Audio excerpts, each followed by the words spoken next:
Eleanor Grayson had always been the kind of woman who gave more than she took. At 72, her hands were worn from decades of tending to others, sewing clothes for neighbors, baking pies for church fundraisers, and slipping crumpled bills into the hands of those who needed them more than she did.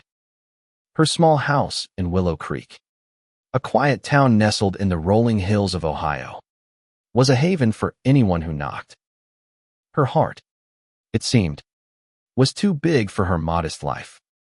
But her generosity, once praised as saintly, had begun to stir whispers. At the Willow Creek Community Church, where Eleanor had been a member for 50 years, Pastor Thomas had taken her aside one Sunday after service. His brow was furrowed, his voice gentle but firm. "Eleanor," he said, "you're too generous. You give so much that you leave nothing for yourself or your family. You must think of them, too." Eleanor smiled, her eyes crinkling at the corners. "Pastor, the Lord provides. I've got enough, and my family's grown. They don't need me fussing over them." But the pastor's words lingered. Heavy as the winter coat she wore to shield her frail frame from the Ohio chill. Her family, her 2 children, Margaret and James, and their respective spouses and children, lived comfortable lives in Columbus, an hour's drive away. They visited occasionally, their conversations polite but strained, often circling back to the inheritance. Eleanor's late husband, Henry, had left behind a modest fortune, $500, from his hardware store chain, carefully saved and invested. It was money the family expected to split when Eleanor passed. They spoke of it subtly, in hints about future homes, college funds, and early retirements. Eleanor, however, saw it differently. To her, it was a tool, not a treasury, a means to do good while she still could. The first crack in the family's expectations came in early spring, when Eleanor began giving in ways that startled even her closest friends. She donated $10, to rebuild the community center after a fire. She paid off a neighbor's medical bills, $8, in total, without a second thought. She bought new books for the library and funded scholarships for 3 local high school students. Each act was a quiet rebellion against the pastor's caution, a declaration that her heart would not be reined in. Margaret, her eldest, was the first to confront her. She arrived one crisp April morning, her SUV gleaming in Eleanor's gravel driveway. "Mom, what are you doing?" she asked, her voice sharp with worry. "The community center. The scholarships. That's our money you're giving away." Eleanor set a cup of chamomile tea in front of her daughter, her hand steady. "It's not yours yet, Maggie. It's mine to use as I see fit. And I see fit to help where I can." Margaret's face tightened. "You're being reckless. What about us? What about the grandkids? You're leaving us with nothing." Eleanor's heart ached at the accusation, but her resolve held firm. "I've raised you to stand on your own. This money, it's not your future. It's for those who don't have one right now." The argument ended in silence, Margaret leaving with a curt goodbye. Eleanor stood at her kitchen window, watching the SUV disappear down the road, her fingers tracing the worn edge of her apron. She wondered if she'd been too harsh, too stubborn. But then she thought of the community center's new roof, the children reading in the library, the neighbor who could breathe easier without the weight of debt. Her heart swelled, and she knew she'd made the right choice. By summer, Eleanor's generosity had become the talk of Willow Creek. She'd funded a community garden, providing seeds and tools for families to grow their own food. She'd paid for a local boy's surgery, a procedure his parents could never afford. Each act chipped away at the inheritance. And with each act, her family grew more distant. James, her son, called less often. Her grandchildren sent fewer letters. The pastor's words echoed in her mind. But so did the faces of those she'd helped, the gratitude in their eyes, the hope she'd kindled. One evening, as fireflies danced in her backyard, Eleanor sat on her porch with a ledger. She'd given away $150. 000 already. The numbers stared back at her, stark and unyielding. She could stop now, preserve the rest for her family, and mend the rift that had grown. Or she could keep going, trusting that love, not money, would be her legacy. She closed the ledger and looked out at the stars. Her decision was made. Eleanor's decision to continue giving set her on a path that felt both liberating and isolating.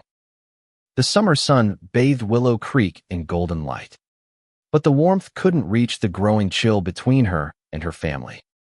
Margaret's visits dwindled to rare phone calls, each one laced with frustration. James, always the quieter of her children, sent a single email, "Mom, please think about what you're doing. We're worried." Eleanor read the words, her heart heavy, but her hands kept busy planting in the community garden, knitting blankets for the homeless shelter, and writing checks for causes that called to her. By August, she'd given away another $100. 000. She funded a free breakfast program at the local school, ensuring no child started the day hungry. She bought a van for the church to transport elderly members to services. She even paid for a young couple's wedding, their joy infectious as they danced under string lights in the town square. Each act was a stitch in the fabric of Willow Creek, weaving a legacy of kindness that Eleanor felt in her bones. But the cost was steep. At a family barbecue in Columbus, organized by Margaret in a last-ditch effort to reconnect, the tension boiled over. The backyard was filled with the laughter of grandchildren and the clink of glasses. But Eleanor felt like an outsider. As the sun set, James pulled her aside, his face lined with concern. "Mom, we heard about the van. The wedding. You're giving away everything Dad worked for." Eleanor met his gaze, her voice soft but firm. "Your father worked to build a life, not a bank account. I'm honoring that." James shook his head, his voice rising. "You're honoring strangers, not us. What about your grandkids? Their college funds, their futures?" The words stung, but Eleanor stood her ground. "Their future is in their hands. James, I'm teaching them what matters, giving, not hoarding." The argument drew eyes. Margaret joined in, her voice sharp. "You're acting like we're greedy, Mom, but you're the one throwing away our security. What happens when you're gone, and we're left with nothing?" Eleanor's chest tightened, but she refused to waver. "You'll be left with love, with a community that's stronger because of what I've done. Isn't that enough?" The barbecue ended early, the family retreating into silence. Eleanor drove home alone, the highway stretching endlessly before her. She wondered if she'd pushed too far, if her children's anger was a sign she'd misjudged her path. But then she remembered the children eating breakfast at school, the elderly churchgoers smiling from the van's windows, the young couple's radiant gratitude. Her heart steadied. She wasn't wrong. In Willow Creek, her actions rippled outward. The community garden flourished, families harvesting tomatoes and zucchini with pride. The breakfast program became a cornerstone of the school, teachers noting brighter eyes and sharper minds. Eleanor's name was whispered with reverence, but she shunned the praise. "It's not about me," she'd say, waving off compliments. "It's about us." Yet, as autumn approached, the weight of her choices grew heavier.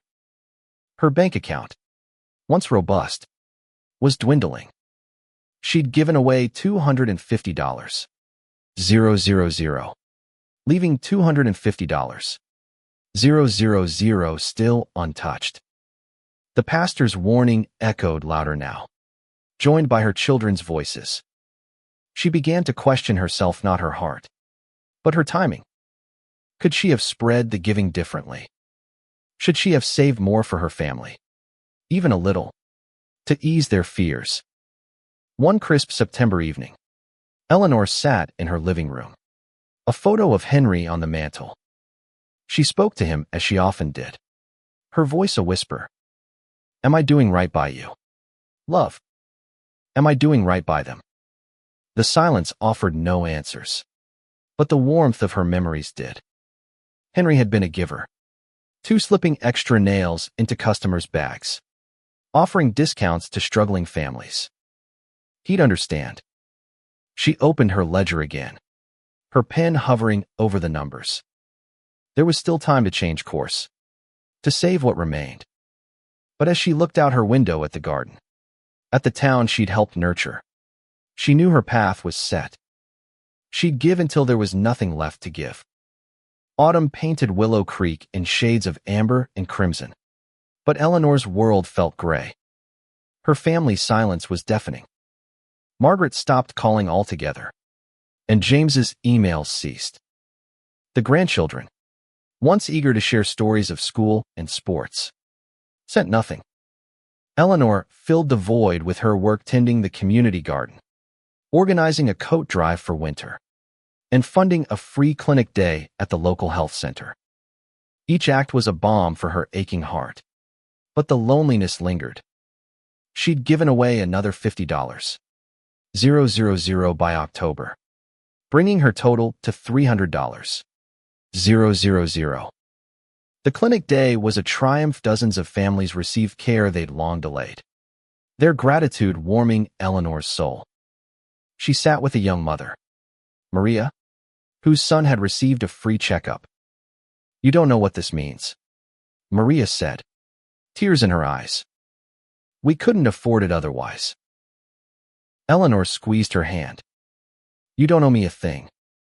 Just keep loving that boy. Moments like these were her fuel, her proof that her choices mattered. But at night, alone in her quiet house, she felt the weight of her family's absence. She missed their voices, their laughter, their imperfections.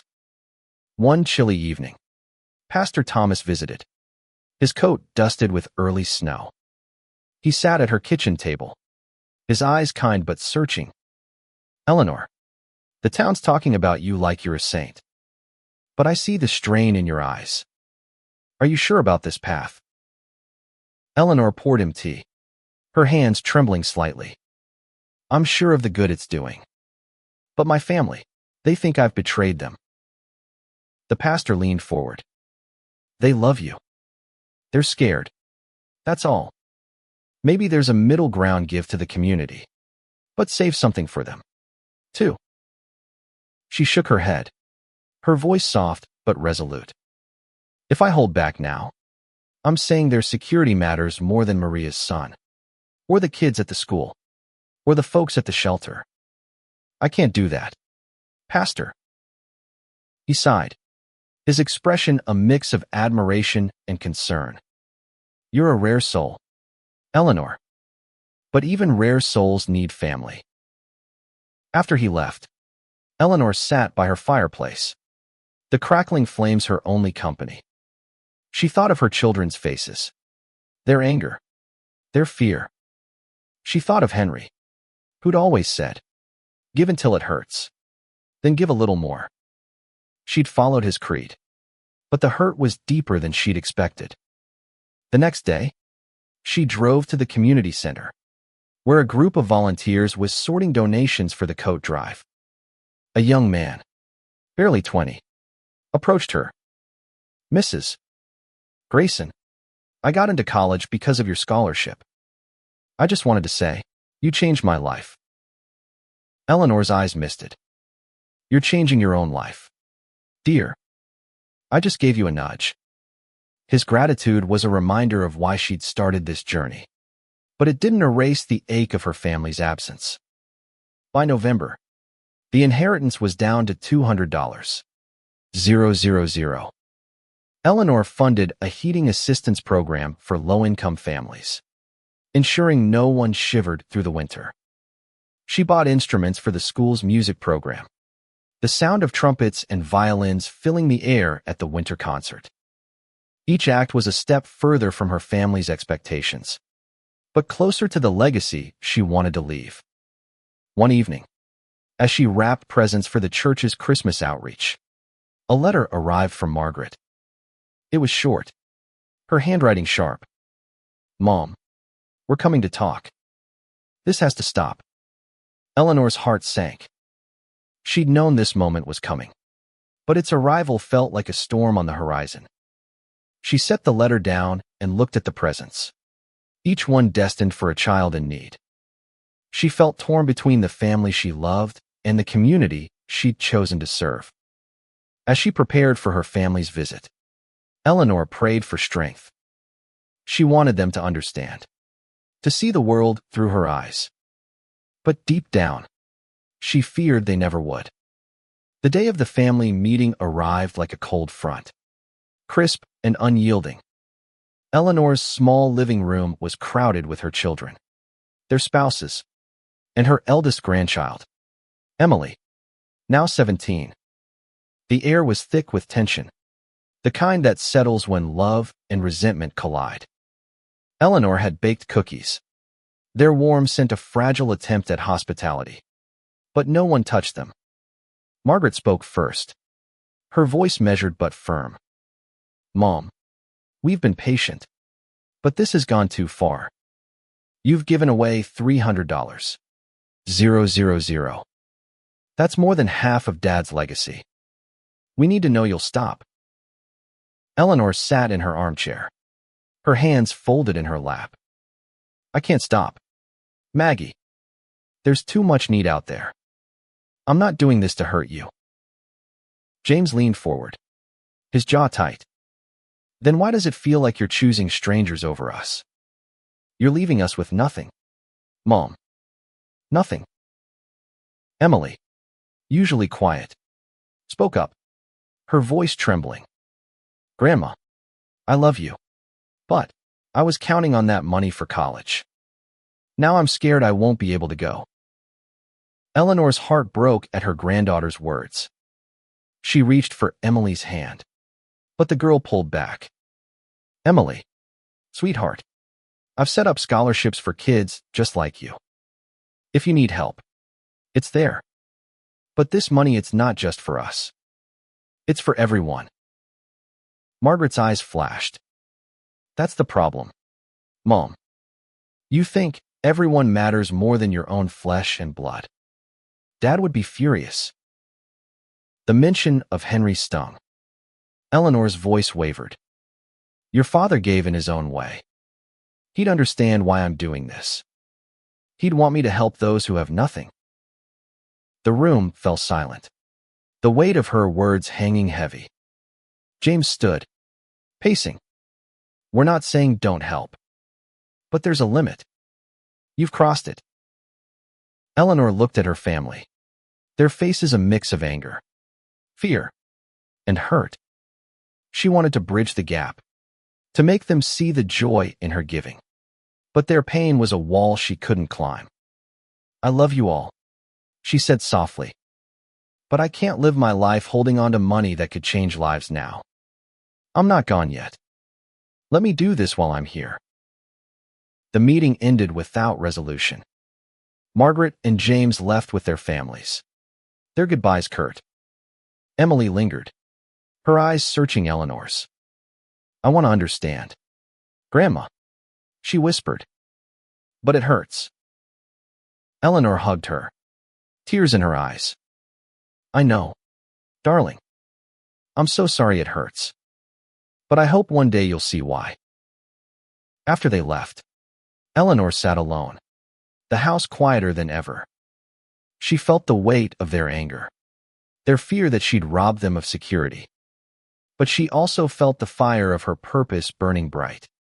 She'd given away $350. 000 now.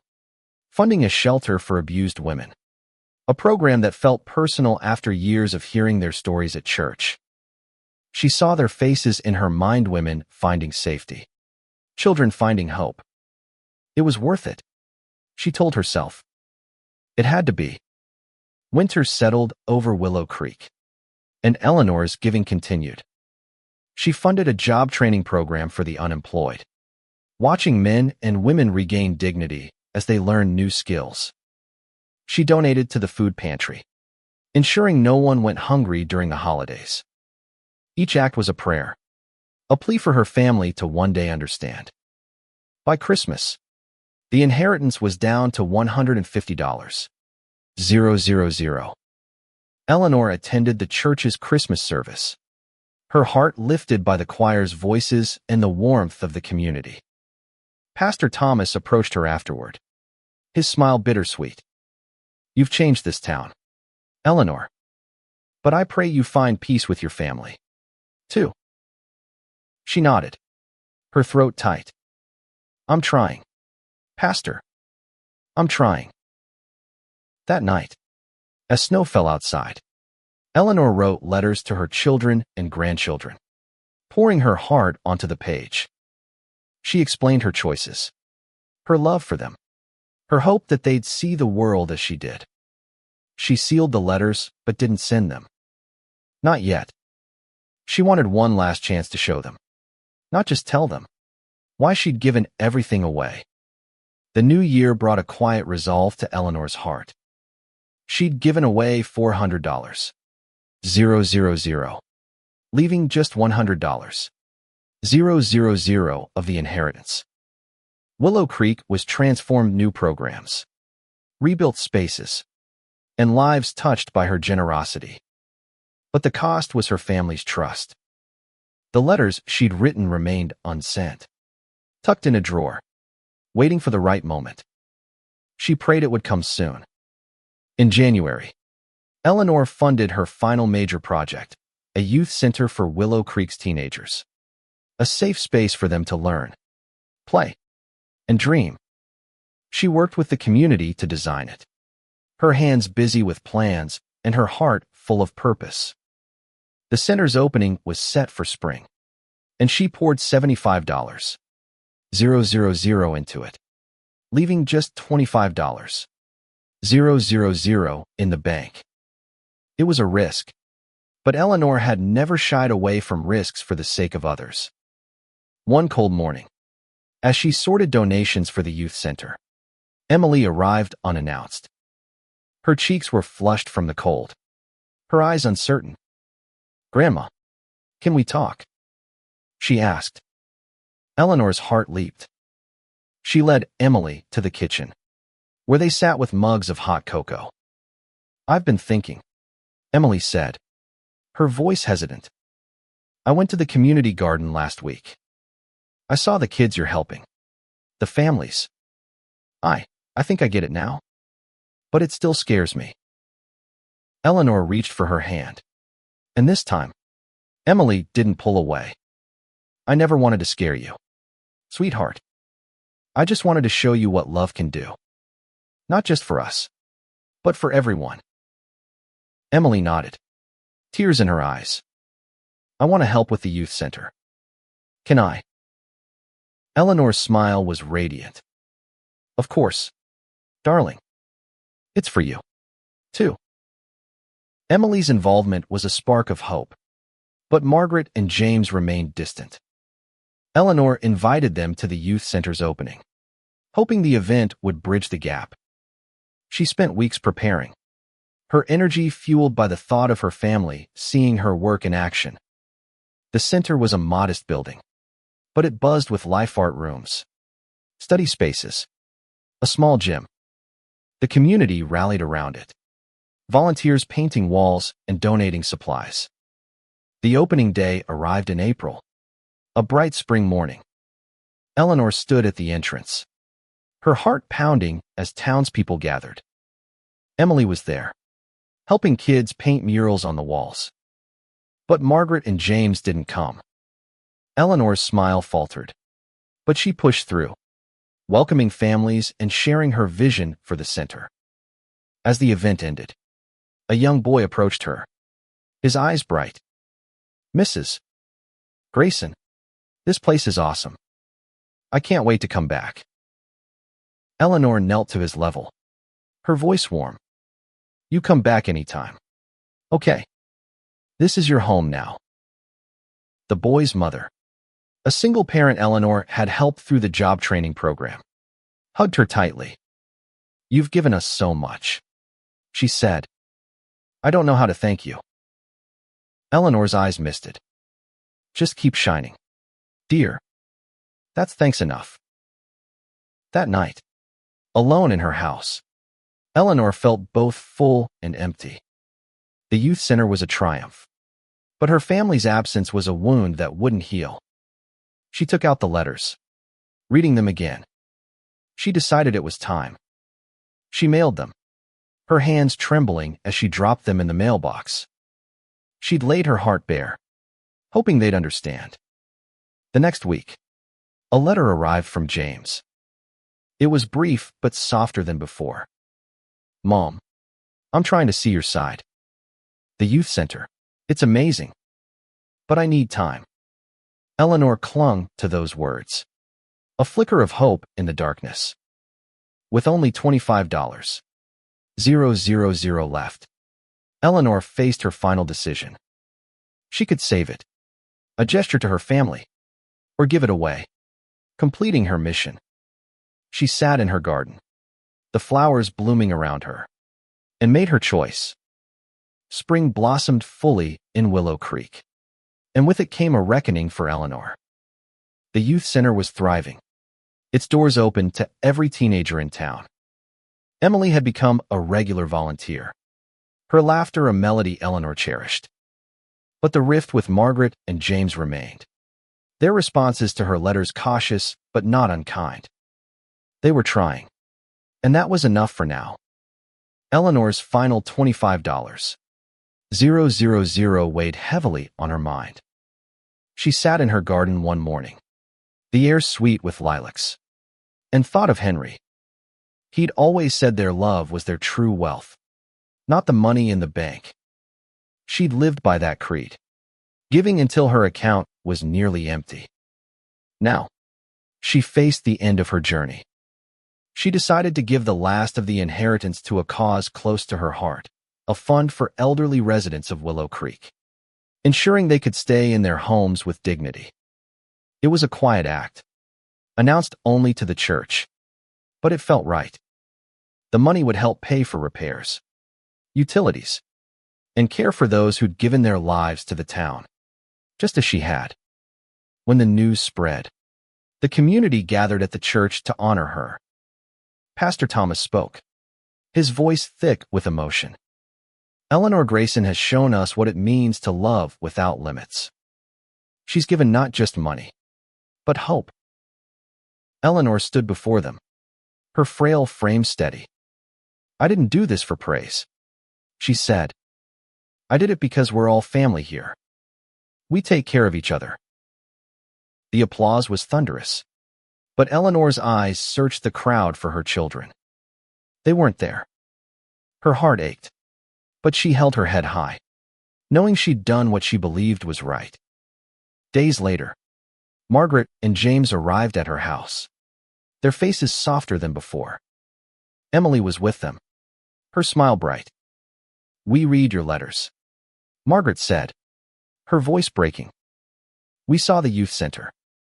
We're not there yet, Mom, but we're proud of you." James nodded, his eyes misty. "You've always been stubborn, but maybe that's why you've done so much good. We just wanted to be part of it, too." Eleanor's tears fell freely as she hugged them. "You are part of it," she whispered. "You always were." The reconciliation wasn't perfect. There were still hurts to heal, conversations to have. But for the first time in months, Eleanor felt whole. She'd given away $500. Every cent of the inheritance. But she'd gained something Grey Terra community transformed. a family beginning to understand, and a legacy of love that would outlast her. As summer returned to Willow Creek, Eleanor sat in her garden, Emily by her side. They planted new seeds, their hands working together in the soil. "Grandma," Emily said, "you taught me something. It's not about what you have. It's about what you give." Eleanor smiled, her heart full. "That's right, darling. That's the only inheritance that matters." And as the sun set over the town she'd helped rebuild, Eleanor knew she'd made the right choice. Her pastor had called her too generous, but she'd shown the world that generosity was never too much, it was everything.